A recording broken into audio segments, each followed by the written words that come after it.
ધારી નગરપાલિકા 2026 આજે અત્યારે અમે આવી પહોંચ્યા છીએ વોર્ડ નંબર 1 વોર્ડ નંબર 2 એટલે અતુલભાઈ કાનાણીનું હોમ ગ્રાઉન્ડ છે।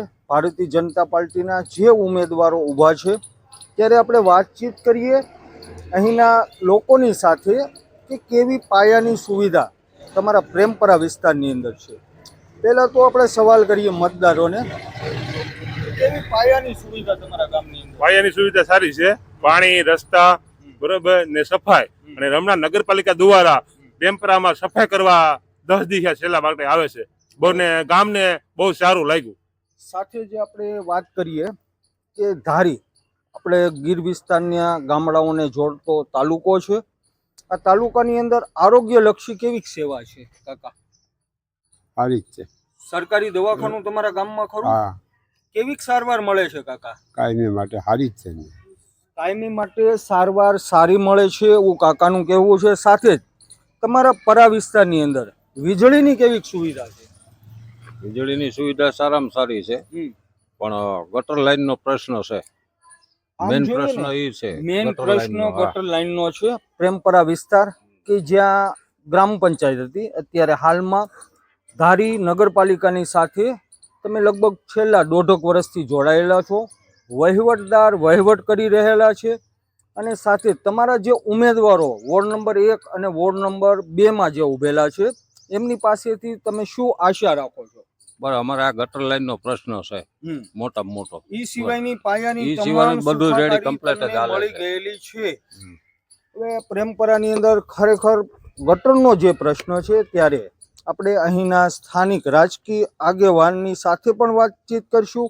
અને ભાઈ, પહેલા તો તમારો અહીંયા ગટરનો પ્રશ્ન છે એ વિશે તમે શું કહેશો? ગટરનો પ્રશ્ન છે થોડોક, પણ એમાં અમે નગરપાલિકા બંને પાસે આશા રાખવી છે ઉમેદવારો જે ચૂંટાઈને આવે એની પાસે કે આ જે ગટરનો પ્રશ્ન છે લોકોને બહુ નડે છે, તકલીફ પડે છે, અને એ સોલ્યુશન અમે આશા છે કે કરશે જ। અને સરકારે આમાં સતત પ્રયત્નશીલ જ છે। જ્યાં જ્યાં ગામમાં ખૂટતું હોય એ સરકાર કરવા ત્યારે રાજી છે બધા ગામ માટે। આમ જોઈએ ને તો પ્રેમપરાની અંદર પ્રવેશ દ્વારમાંથી જ્યારે દાખલ થયા ત્યાંથી અમને ક્યાંય પણ ખુલ્લી ગટર જોવા નથી મળી।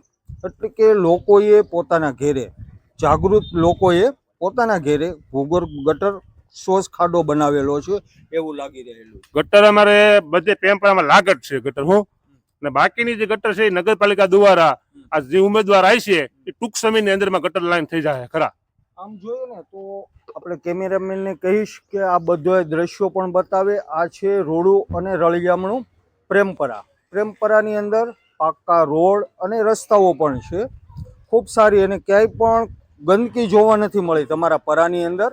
અને સાથે જ જે પાયાની જે સુવિધા જોઈએ છે, ખાસ કરીને સ્ટ્રીટ લાઇટ હોય, રોડ અને રસ્તા હોય, આપણે નગરપાલિકા પાસેથી એટલી જ આશા રાખી કે આરોગ્યની આપણને સારવાર ઉપલબ્ધ થાય, સાથે રોડ અને રસ્તા સારા બને, ગટરની વ્યવસ્થા સારી થાય, સ્ટ્રીટ લાઇટો આપે સારી। આ સવલતો આપણી હાલની જ્યારે નવી બોડી આવશે ત્યારે, અને સાથે જ આપણે જે 1 નંબર ને 2 નંબરના, મેં એવું સાંભળ્યું છે કે ભારતીય જનતા પાર્ટીના અમરેલી જિલ્લા ભાજપના પ્રમુખનું હોમ ગ્રાઉન્ડ છે, અહીંના તેઓ રહેવાસી છે, અને ખાસ કરીને મતદારોનો મિજાજ જાણ્યો તો મોટાભાગના લોકો ભારતીય જનતા પાર્ટીના ઉમેદવારને સમર્થન કરે છે। એ વિશે તમે શું કહેશો? અમારે જાય 1 નંબર વોર્ડમાં બહાદુરભાઈ ઉભા છે, બરોબર, એને લોકોના એવા ઘર દીઠ કામ કરેલા છે, બરોબર, એટલે 110% વિજય બનવાના છે। એટલે બહાદુરભાઈ વોર્ડ નંબર 1 ના ઉમેદવાર છે। આખી પેનલની હું વાત કરું છું, પેનલે 4 ઉમેદવાર જીતવાના છે। વોર્ડ નંબર 1 અને વોર્ડ નંબર નંબર 2 હા, બસ બંને ના 4 કુલ 8 ટોટલ તમારા સદસ્ય પ્રેમપરા વિસ્તારમાંથી છે। ધારી નગરપાલિકામાં જાય છે એને ચૂંટી કાઢવા માટે મતદારો જ્યારે મક્કમ બનેલા છે, એમની પાસેથી વધુ કોઈ આશા અને અપેક્ષા એવી કોઈ નથી કે તમારા ગામની અંદર સવલતોમાં કાંઈ ઘટે છે? હવે ટોટલ સુવિધા છે। એક અમારે હવે ગટર લાઈનની પ્રશ્ન રહેશે, બાકી બીજું ટોટલ વસ્તુ છે, આરોગ્ય માંડી શીખે બધી વસ્તુ। ખૂબ સરસ। આ ગામના જે મતદારો છે એ સારી વાતો, પોઝિટિવ વાતો અત્યારે હાલમાં કરી રહેલા છે। આપણે સાંભળ્યું એ પ્રમાણે લગભગ મોટા ભાગના જે મતદારો છે ભારતીય જનતા પાર્ટીને સમર્થન કરી રહેલા છે। સાથે જ કાકા, તમારું નામ શું? મારું નામ જલારામ। બાપા, આપણે તમારી મોટી ઉંમર થઈ ગઈ છે, બીમાર પણ પડતા હશો, તો ધારીની અંદર જે હોસ્પિટલ છે એની અંદર સારવાર કેવી તમને બહુ મળે છે? સારી આપે, ખોટું નહીં. સારવાર ખૂબ સારી મળે છે. પછી વીજળીની વ્યવસ્થા તમારા ગામની અંદર કેવી એ છે? સારી છે.